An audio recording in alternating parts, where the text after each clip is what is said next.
Hello everyone, welcome to the Science Talk. Today we have with us Narayan Prasad, the CEO of StatSearch. Hello Narayan, welcome to the Science Talk. How are you doing today? Hi, Sanket. I'm doing fine, thank you. I look forward to speaking with you. Same here, looking forward to knowing more about the space industry through you. We in the previous discussions we had talked about the new space, the impact of new space in India, and the private companies coming up with very interesting solutions for the common man. I was just wondering, how can the government in India help the new space ecosystem? Yeah, government plays a very important role in supporting, the industry base. For example, the government can come up with policies that allow people to get confidence in investing in some of these startups. So, for example, they could streamline some of the tax policies. They could streamline in terms of providing access to space spectrum or licensing, export control, many other issues that go into making ease of doing business happen. So there needs to be a systematic review in terms of following up on all of these and creating very low access barriers so that people have confidence to invest in some of these young startups to be able to grow them. The second part is, of course, there's already a lot of legacy infrastructure in place through ISRO and so on. But providing access to that to some of these young companies can help them reduce the cost that goes into establishing such infrastructure and help them focus on the innovation bit rather than investing on the expensive infrastructure bit. I see. Does ISRO plan to privatize some of these legacy infrastructures? The word privatization is very broad. I would say ISRO is planning to provide access to the private companies to some of its infrastructure. That's something that we've heard as an announcement. So I would say that is a key part of the initiative.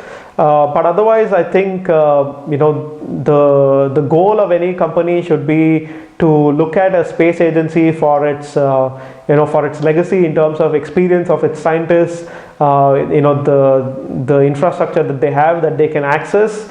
And to a certain extent, even for example, employing some of their former experts from the space program to be able to design and develop and manufacture stuff more quickly based on their experiences. Interesting. A decade back, we had heard that ISRO had a commercial arm, the Antrix, and now we hear something called as New Space India Limited or NSIL.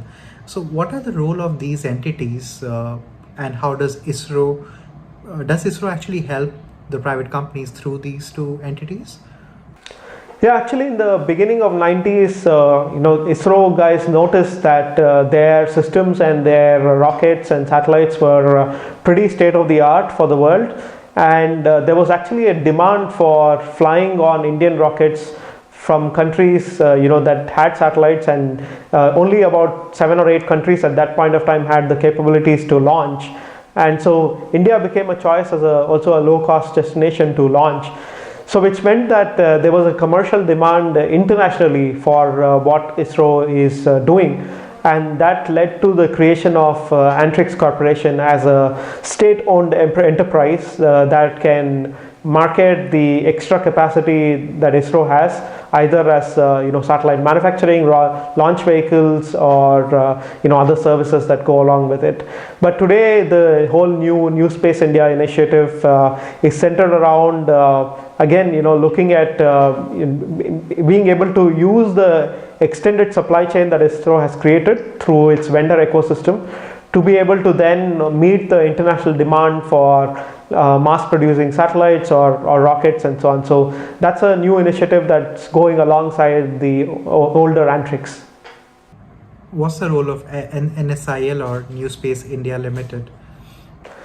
The role of New Space India Limited is actually quite evolving at this point of time, because they were formed recently on the back that they can streamline the whole commercial activity in the Indian context by working with ISRO's IP and the ISRO vendor ecosystem to be able to produce satellites that can meet possibly global demand, or even, for example, be the initiative around which launch vehicles in India can be mass produced based on ISRO technology, but vendors working with NSIL to be able to produce several rockets every month, for example.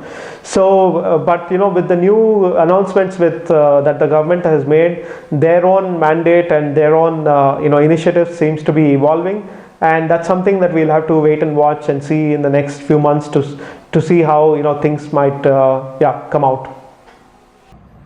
I see, I see. What about big private companies like Tata or Reliance? Because recently we heard Bharti Airtel, one of the biggest telecom providers for India, they bought over OneWeb constellation along with the UK government.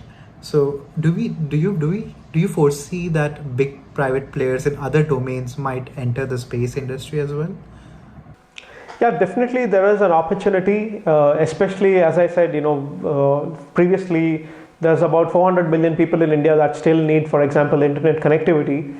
And it's not just Bharti Airtel now. Even last week there was an announcement of one of the Tata Group companies called Nelco entering into a partnership with another LEO constellation, satellite-based internet constellation called Telesat, to potentially provide satellite connectivity in India.